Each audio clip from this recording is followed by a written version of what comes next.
ጤና ይስጥልን ክቡራን ተመልካቾች የሰዓቱን የስፖርት ዜናዎች ይዘን ቀርበናል። ከዜናዎቹ ጋር ሀና ታሪኩ አብሬያችሁ ቆይታ አደርጋለሁ። ስንቄ ባንክ የስፖርት ዘገባ አጋራችን ስለሆነ እናመሰግናለን። በፓን አፍሪካ የተማሪዎች ውድድር ኢትዮጵያ ጅቡቲን 10-0 አሸነፈች። የምስራቅና መካከለኛ አፍሪካ ሀገራት የፓን አፍሪካ የተማሪዎች እግር ኳስ ውድድር በኡጋንዳ ካምፓላ ከተማ እየተካሄደ ይገኛል። ኢትዮጵያ በፓን አፍሪካ የተማሪዎች እግር ኳስ ውድድር ለወከለው ልኡካን ቡድን ትላንት ሽኝት መደረጉ ይታወቃል። በፓን አፍሪካ የተማሪዎች ውድድር በሴቶች ጥሎ ማለፍ ጨዋታ ኢትዮጵያ ጅቡቲን 10-0 በሆነ ውጤት አሸንፋለች። የጥሎ ማለፍ ጨዋታዎች የሚቀጥሉ ሲሆን በነገው ዕለት በሴቶች ኢትዮጵያ ከደቡብ ሱዳን ይጫወታሉ። በፓን አፍሪካ የተማሪዎች እግር ኳስ ውድድር 54 የስፖርት ልኡካን ወደ ካምፓላ ማቅናታቸው ይታወሳል። በ9ኛ ሳምንት የሲቢ ኢትዮጵያ ፕሪሚየር ሊግ ምድረገነት ሽሬ ከወላይታ ዲቻ አቻ ተለያዩ። ቀን 9 ሰዓት ላይ በአዲስ አበባ ስቴዲየም በተደረገው ጨዋታ የምድረገነት ሽሬን ግብ ሽመክት ጉግሳ በፍጹም ቅጣት ምት ሲያስቆጥር የወላይታ ዲቻን ያቻነት ግብ ደግሞ አዛሪያስ አቤል ከመረብ ያሳረፈ ተጫዋች ነው። ምድረገነት ሽሬ በሊጉ ከተከታታይ 2 ድሎች በኋላ አቻ ሲለያይ ወላይታ ዲቻ ተከታታይ ሁለተኛ የአቻነት ውጤቱን አስመዝግቧል። በሐዋሳ ዩኒቨርሲቲ ስቴዲየም በተደረገ ሌላ ጨዋታ ኢትዮጵያ መድን ከኢትዮ ኤሌክትሪክ አንድ አቻ ተለያይተዋል። ረመዳን የሱፍ ለኢትዮጵያ መድን፣ አብነት ተስፋዬ ደግሞ ለኢትዮ ኤሌክትሪክ ግቦችን ያስቆጠሩ ተጫዋቾች ናቸው። የ9ኛ ሳምንት የሲቢ ኢትዮጵያ ፕሪሚየር ሊግ ዛሬም ቀጥሎ ሲደረግ በአዲስ አበባ ስቴዲየም ቀን 7 ሰዓት ላይ የተጀመረው የኢትዮጵያ ንግድ ባንክና የወልዋሎ አዲግራት ዩኒቨርሲቲ ጨዋታ በኢትዮጵያ ንግድ ባንክ 1-0 መሪነት እንደቀጠለ ይገኛል። 10 ሰዓት ላይ ደግሞ ድሬዳዋ ከተማ ከሲዳማ ቡና በተመሳሳይ አዲስ አበባ ስቴዲየም ላይ ሲጫወቱ፣ በሐዋሳ ዩኒቨርሲቲ ስቴዲየም አዳማ ከተማ ከቅዱስ ጊዮርጊስ 9 ሰዓት ላይ ሲጫወት፣ አመሻሽ 12 ሰዓት ላይ ደግሞ ሸገር ከተማ ከባህር ዳር ከተማ ጨዋታቸውን ያደርጋሉ። የአሜሪካን ፕሬዝዳንት ዶናልድ ትራምፕ የፊፋ የሰላም ሽልማት አሸናፊ ሆኑ። ፕሬዝዳንት ትራምፕ ሽልማቱ የተበረከተላቸው በዋሽንግተን ዲሲ በተካሄደው የ2026 የፊፋ ዓለም ዋንጫ የዕጣ ማውጣት ስነ ስርዓት ላይ ነው። በዚህም ወቅት ፕሬዝዳንት ትራምፕ ከፊፋው ፕሬዝዳንት ጂያኒ ኢንፋንቲኖ የወርቅ ዋንጫና ሜዳሊያ እንዲሁም የምስክር ወረቀት ተበርክቶለታል። ፊፋ ከወራት በፊት ለሰላም አስተዋጽኦ ያበረከቱ ግለሰቦችን እውቅና እንደሚሰጥ መግለጹም ይታወሳል። በዚህም ፕሬዝዳንት ትራምፕ ሽልማቱን በማሸነፍ የመጀመሪያው ሰው ሆነዋል። የ2026 የዓለም ዋንጫ የምድብ ድልድል ትላንትና በአሜሪካን ዋሽንግተን ዲሲ ወጥቷል። በዚህ ጉዳይ ላይ ደግሞ ተጨማሪ ማብራሪያ ሊያደርሰን ባልደረባችን እስማኤል አሚል እዚህ ይገኛል። እስማኤል መቀጠል ትችላለህ። አመሰግናለሁ ሀና። እንግዲህ ትላንትና ምሽት ላይ በተደረገው የዕጣ ማውጣት ፕሮግራም ላይ 3 ሀገሮች እንግዲህ ለመጀመሪያ ጊዜ የሚያዘጋጁት የዓለም ዋንጫ ነው። ትላንትና የነበረውን 48 ሀገራትም እንግዲህ የመጀመሪያ ተሳታፊ የሚሆኑበትን መድረክ እንደሆነ ነው የሚጠበቀው። ትላንትና በነበረው የዕጣ ማውጣት ፕሮግራም እንግዲህ 32 ዙሮች የጨዋታ ፕሮግራሞች በመጀመሪያው በምድብ ጨዋታዎች ሊኖሩ እንደሚችሉ ነው ወይም ደግሞ እንደሚኖሩ ነው የተገለጸው። ትላንትና በነበረው ፕሮግራም እንግዲህ በ4 ፕሎቶች በ4 ደረጃዎች ቋቶች ተከፋፍሎ እንግዲህ የምድብ ድልድሉ የወጣ በት አጋጣሚ ነበር። ትላንትና በነበረው የምድብ ድልድል እንግዲህ የሚጠበቁ ጨዋታዎችን ብሎ እንግዲህ የመረጃ መገናኛ ብዙሃን እንግዲህ ያወጡት እንግዲህ እንግሊዝ ከምታደርገው ጨዋታ እንግዲህ የሚጠበቅ ነው የሚሆነው። እንግሊዝ የነበራትን የደረጃ ከ1 እስከ 10 ባሉት ደረጃዎች ከክሮሺያ ጋር የምታደርገው የምድብ ጨዋታ ከ1 እስከ 10 በፊፋ የደረጃ ሰንጠረዥ ላይ ከነበሩ ጨዋታዎች እንግዲህ የሚጠበቁ ሆኖ እንግዲህ ተመዝግቧል። ሌላኛው ጨዋታ እንግዲህ ሞሮኮ ከብራዚል የሚያደርጉት ተጠባቂ ጨዋታ ብራዚል 5ኛ ደረጃ ሞሮኮ 11ኛ ደረጃ ስለሆነች ተጠባቂ ወይም ደግሞ በቅርብ በፊፋ የደረጃ ሰንጠረዥ ላይ የሚገኙ ምርጥ ጨዋታዎች ተብሎ ሁለቱ እንግዲህ የተመዘገቡ ሆነዋል። ከዛ በተረፈ ግን የነበሩትን የአፍሪካ ቡድኖች ስንመለከት እንግዲህ አስቸጋሪ የምድብ ድልድል ውስጥ እንግዲህ እንደተቀመጡ ነው የምንመለከተው።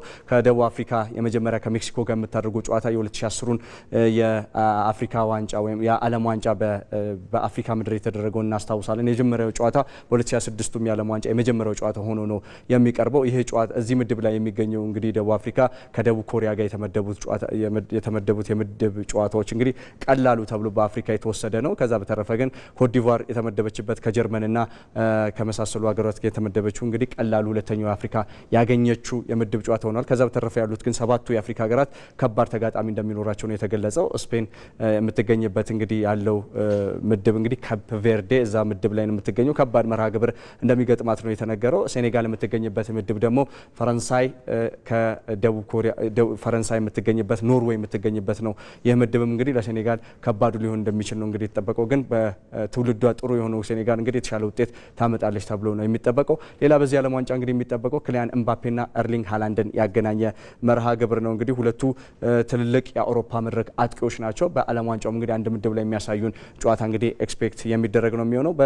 ከዚህ ቀደም 2002 ላይ የነበረውን የዓለም ዋንጫ ብናስታውስ ሴኔጋል ከፈረንሳይ ጋር የነበረችውን ጨዋታ እንግዲህ የ1998 አሸናፊው ፈረንሳይ ከሴኔጋል ጋር የነበረውን ጨዋታ እንግዲህ በ1-0 ሽንፈት መጀመሯን እናስታውሳለን። በደቡብ ኮሪያና ጃፓን ባስተናገዱት። አሁን ደግሞ የመጀመሪያውን የምድብ ጨዋታ የሚያደርጉት እነዚህ ሁለት ቡድኖች ይሆናል። ፈረንሳይ ያንን ጨዋታ እንግዲህ ለመካስ የምትጫወትበት አጋጣሚ ይኖራል። ፈረንሳይ ብራዚል ደግሞ ከስኮትላንድ የምታደርጉን ጨዋታ እንደዚህ ይጠበቃል። በ1998 የፍራንስ 98 ጨዋታ እንግዲህ የመጀመሪያው ጨዋታ ሆኖ ተስተናግዷል። 2-1 እንግዲህ በብራዚል አሸናፊነት መጠናቀቁ ይታወሳል። ይሄ ነበር መረጃ። እስማኤል አሚን ነበርኩ። አመሰግናለሁ እስማኤል አሚን ላደረስከን መረጃ። የእንግሊዝ ፕሪሚየር ሊግ የ15ኛ ሳምንት መርሃ ግብር ዛሬ መደረግ ሲጀምር 7 ጨዋታዎች ይደረጋሉ። አርሰናል ከአስቶን ቪላ፣ ማንቸስተር ሲቲ ከሰንደርላንድ የሚያደርጓቸው ጨዋታዎች ይጠበቃሉ። ዮሴፍ ሚሹምዬ ተጨማሪ ዘገባ አለው።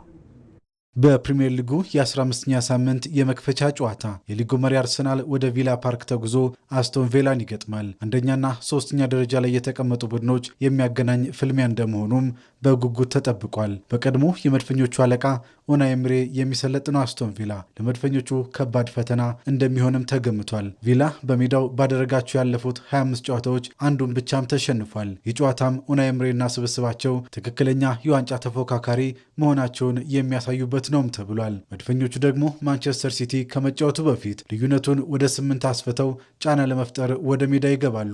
ጨዋታው ፈታኝ እንደሚሆን ቢጠበቅም እንደ ቶትናምና ባየር ሙኒክ አይነት ጠንካራ ተጋጣሚዎችን የረታው የማይክል አርቴታ ቡድን ዛሬም ለድል ይጠበቃል። በዛሬው ጨዋታ ቡካዮ ሳካ፣ ጁሪያን ቲምበርና ኤብሬቺዜ ወደ ቋሚ አሰላለፍ እንደሚመጡ ሲጠበቅ የክርስቲያን ሙስኬራ መሰለፍ ግን አጠራጣሪ ሆኗል። ጋብሪኤል ማጋሌሽም ከጉዳቱ አልተመለሰም። ሁለቱ ቡድኖች ባለፈው ዓመት ሲገናኙ በቪላ ፓርክ አርሰናል 2-0 ሲያሸንፍ ኤምሬትስ ላይ ደግሞ 2-2 መለያየታቸው ይታወሳል። የውድድር ዓመቱ ክስተት ሰንደርላንድ ደግሞ ወደ ኢታድ አቅንቶ ማንቸስተር ሲቲን ይገጥማል። ዋሰሜዎቹ የሊጉ መሪ አርሰናልን እግር በእግር ለመከተል የሚያደርጉት ጨዋታም ይሆናል። ሁለቱ ቡድኖች ከዚህ ቀደም በተገናኙባቸው የመጨረሻ 10 ጨዋታዎች ማንቸስተር ሲቲ 8ቱን ሲያሸንፍ ጥቋቁሮቹ ድመቶች ድል የቀናቸው በአንድ ጨዋታ ብቻ ነው። በዛሬው ጨዋታም ማንቸስተር ሲቲ ማቴዎ ኮቫሲችን የማያገኝ ሲሆን የሌላኛው አማካኝ ሮድሪ ወደ ሜዳ መመለስም አጠራጣሪ ነው ተብሏል። ሰንደርላንድ ደግሞ ኤጃ ሊሴና ሀቢብ ዲያራን ያጣል። በጨዋታውም ሰንደርላንድን ለመጀመሪያ ጊዜ የሚገጥመው ኤርሊንግ ሃላንድና ባለፉት 2 ጨዋታዎች 4 ግቦችን ያስቆጠረው ፊል ፎደን ይጠበቃሉ። ከታላላቅ ጨዋታዎች ነጥብ እየወሰደ ዝቅተኛ ግምት በሚሰጣቸው ግጥሚያዎች እየተረታ የሚገኘው ቼልሲ ደግሞ ከሜዳ ውጪ በርንማውዝን ይገጥማል። በርንማውዝ ካለፉት 5 የሊጉ ጨዋታዎች በ4ቱ ተሸንፎ ወደ 14ኛ ደረጃም ዝቅ ብሏል። ከዚህ አንጻር ወደ ድል ለመመለስ ቼልሲን እንደሚፈትን ይጠበቃል። ባለፉት 5 ጨዋታዎች 13 ጎሎች የተቆጠሩበት የተከላካይ ክፍሉም መስተካከል የሚያሻው ነው። በርንማውዝ ከቼልሲ ጋር ባደረጋቸው ያለፉት 7 ጨዋታዎችም አንዱንም አላሸነፈም። በሳምንቱ አጋማሽ ወራጅ ቀጠናው አቅራቢያ በሚገኘው ሊድስ የተረታው ቼልሲም ወደ ድል ለመመለስ የሚያደርገው ጨዋታ ይሆናል። በጨዋታው በርንማውዝ ሉዊስ ኮክና ታይለር አዳምስን፣ ቼልሲ ደግሞ ወሳኝ አማካኙ ሞይሴስ ካሴዶን አይጠቀሙም። ካለፈው ዓመት በተቃራኒ እየተጓዘ የሚገኘው ሊቨርፑል ደግሞ ወደ ኤለን ሮድ አቅንቶ ሊድስን ይገጥማል። በሌሎች ጨዋታዎች ቶትናም ሆትስፐር ከብሬንትፎርድ፣ ኒውካስትል ከበርንሌይ፣ ኤቨርተን ከኖቲንጋም ፎረስት ይጫወታሉ። በስፔን ላሊጋ የ16ኛ ሳምንት ጨዋታ ዛሬ ምሽት ባርሴሎና ከሜዳ ውጭ ተጉዞ ሪያል ቤቲስን የሚገጥምበት ጨዋታ ይጠበቃል። ሁለቱ ቡድኖች አንደኛና 5ኛ ደረጃ ላይ ተቀምጠው መገናኘታቸው ደግሞ ጨዋታው ትኩረት እንዲስብ አድርጓል። በሃንሲ ፍሊክ የሚመራው የሊጉ መሪ ባርሴሎና በርካታ ወሳኝ ተጫዋቾችን በዛሬው ጨዋታ አያሰልፍም። ያለፉትን 5 ተከታታይ የላሊጋ ጨዋታዎች ያሸነፈው ባርሴሎና ዛሬ ድል ከቀናው መሪነቱን ይበልጥ ያጠናክራል። በሌላ የላሊጋው ጨዋታ አትሌቲክ ቢልባኦ በሜዳው አትሌቲኮ ማድሪድን የሚያስተናግድበት መርሃ ግብርም ተጠባቂ ነው። ጥሩ ወቅታዊ ብቃት ላይ የሚገኙት አትሌቲኮ ማድሪዶች ካለፉት 5 ጨዋታዎች 4ቱን በድል ተወጥተዋል። ሁለቱ ቡድኖች እርስ በርስ በተገናኙባቸው ያለፉት 5 ግጥሚያዎችም በተመሳሳይ አትሌቲኮ ማድሪድ በ4ቱ አሸናፊነት የበላይነት አለው። በሌሎች የላሊጋው መርሃ ግብር ቪያሪያል ከሄታፌ፣ አላቬስ ከሪያል ሶሲዳድ ይጫወታሉ።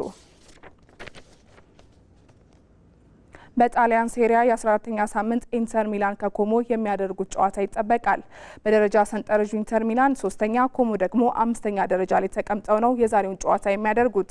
ያለፉትን 2 ተከታታይ ጨዋታዎች ያሸነፈው በሴስ ፋብሪጋስ የሚሰለጥኑት ኮሞ ዛሬ 3ኛ ተከታታይ ድልን ካሳካ ወደ 4ኛ ደረጃ ከፍ ማለት ይችላል። ባለሜዳው ኢንተር ሚላን ድል ከቀናው ደግሞ ለጊዜውም ቢሆን የሴሪያው መሪነትን ይረከባል። ኢንተር ሚላን በሜዳው ካደረጋቸው ያለፉት 5 ጨዋታዎችም 4ቱን አሸንፏል። በሌሎች ጨዋታዎች ሄላስ ቬሮና ከአትላንታ፣ ሳሱሎ ከፊዮሬንቲና ይገናኛሉ። ተመልካቾች ለሰዓቱ የነበሩን ስፖርት ዜናዎች እነዚህን ይመስሉ ነበር።